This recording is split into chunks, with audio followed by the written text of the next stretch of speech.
Mode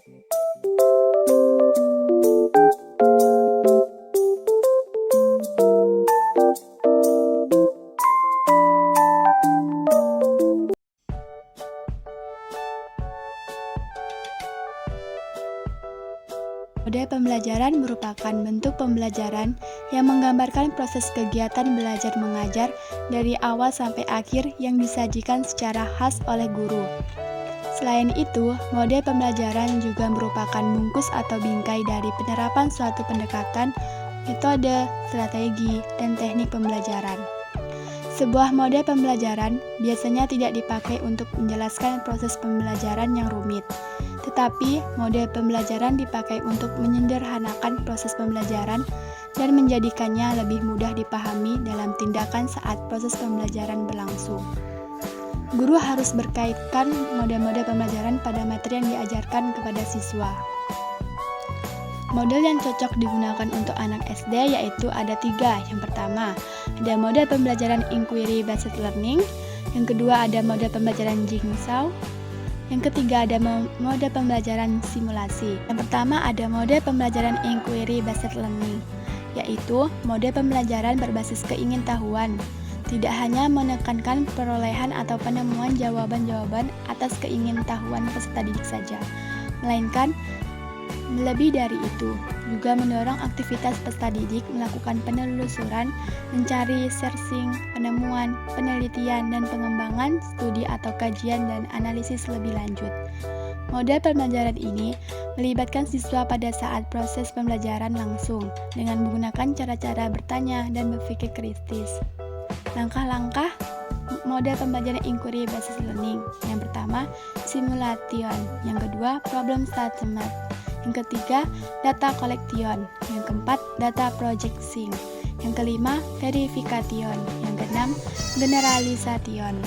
Mode pembelajaran inquiry based learning memiliki kekurangan dan kelebihannya. Nah, kelebihannya ada 3, yaitu yang pertama, mempermudah pekerjaan guru dalam mengajar karena sudah ada kelompok ahli yang bertugas menjelaskan materi kepada rekan-rekannya. Yang kedua, memperalatan penguasaan materi dalam mencapai dalam waktu yang lebih singkat. Yang ketiga, metode pembelajaran ini dapat melatih siswa untuk lebih aktif dalam berbicara dan berpendapat. Sedangkan kekurangannya, yang pertama ada pengelompokan dilakukan terlebih dahulu, mengurutkan kemampuan belajar siswa dalam kelas. Yang kedua, sebelum tim ahli, misalnya ahli materi pertama, kembali ke kelompok asal yang akan bertugas sebagai tutor sebaya, perlu dilakukan tes penguasaan materi yang menjadikan tugas mereka. Baik, yang kedua adalah model pembelajaran jigsaw. Pengertian model pembelajaran jigsaw. Model pembelajaran jigsaw merupakan semua model pembelajaran kooperatif yang di dalamnya menuntut siswa dalam bekerja kelompok yang berbentuk kelompok kecil.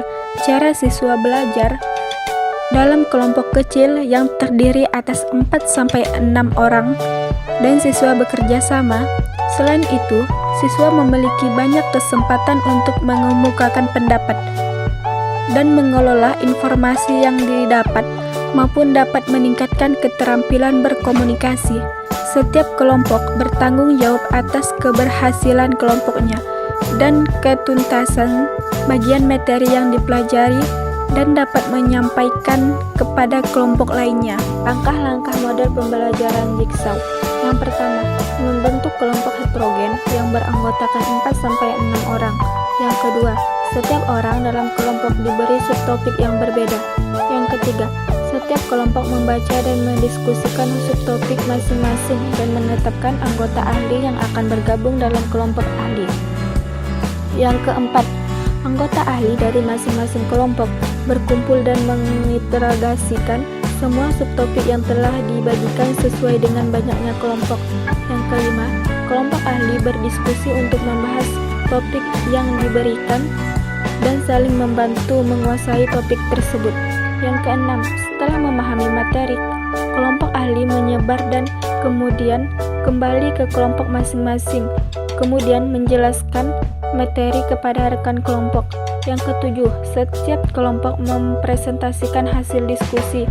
Yang kedelapan, guru memberikan teks individual pada akhir pembelajaran tentang materi yang telah didiskusikan. Yang ke-9, siswa mengerjakan teks individual atau kelompok yang mencakup semua topik. Kelebihan model pembelajaran Jigsaw. Yang pertama, memudahkan pekerjaan guru dalam mengajar karena sudah ada kelompok ahli yang bertugas menjelaskan materi kepada rekan-rekannya. Yang kedua, pemerataan penguasaan materi dapat mencapai dalam waktu yang lebih singkat. Yang ketiga, mode pembelajaran ini dapat melatih siswa untuk lebih aktif dalam berbicara dan berpendapat. Kekurangan model pembelajaran Jigsaw. Yang pertama, pengelompokan dilakukan terlebih dahulu mengukuhkan kemampuan belajar siswa dalam kelas. Yang kedua, sebuah tim ahli, misalnya ahli materi pertama, kembali ke kelompok asal yang akan bertugas sebagai tutor sebaya perlu dilakukan teks penguasaan materi yang menjadi tugas mereka. Yang ketiga, model pembelajaran simulasi. Pengertian model pembelajaran simulasi.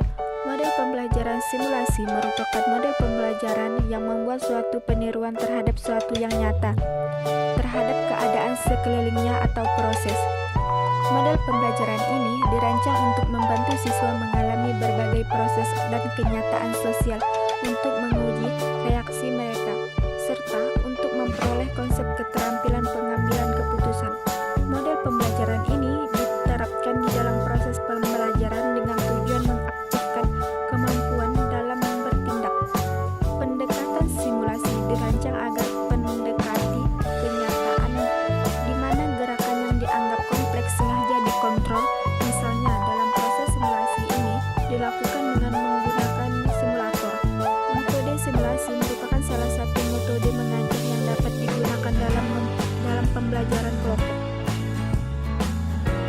Proses pembelajaran yang menggunakan simulasi cenderung objeknya bukan benda atau kegiatan yang sebenarnya, melainkan kegiatan mengajar yang bersifat pura-pura atau aktif, dan bisa juga meniru. Kegiatan simulasi dapat dilakukan oleh siswa pada kelas tinggi di SD atau MI. Pada saat proses pembelajaran berlangsung, siswa akan dibina kemampuannya berkaitan dengan keterampilan berinteraksi dan berkomunikasi dalam kelompok. Selain itu, model simulasi menuntut siswa untuk bermain peran dengan berbagai perilaku yang dianggap sebagai dengan tujuan pembelajaran. Langkah-langkah model pembelajaran simulasi. Yang pertama, menetapkan topik simulasi yang diarahkan oleh guru. Yang kedua, menetapkan kelompok dan topik-topik yang akan dibahas. Yang ketiga, simulasi diawali dengan bertunjuk dari guru tentang prosedur, teknik, dan peran yang dimainkan. Yang keempat, pengamatan terhadap proses, peran, teknik, dan prosedur dapat dilakukan melalui diskusi. Yang kelima, kesimpulan dan saran dari kegiatan simulasi. Kelebihan model pembelajaran simulasi. Yang pertama, siswa dapat melaksanakan interaksi sosial dan komunikasi dalam kelompoknya. Yang kedua, aktivitas siswa cukup tinggi dalam pembelajaran sehingga terlibat langsung dalam pembelajaran. Yang ketiga, dapat membiasakan siswa untuk memahami permasalahan sosial. Hal ini dapat dikatakan sebagai implementasi pembelajaran yang berbasis kontekstual. Yang keempat, melalui kegiatan kelompok dalam simulasi dapat membina hubungan sosial yang positif. Yang kelima, dapat membangkitkan imajinasi. Yang keenam,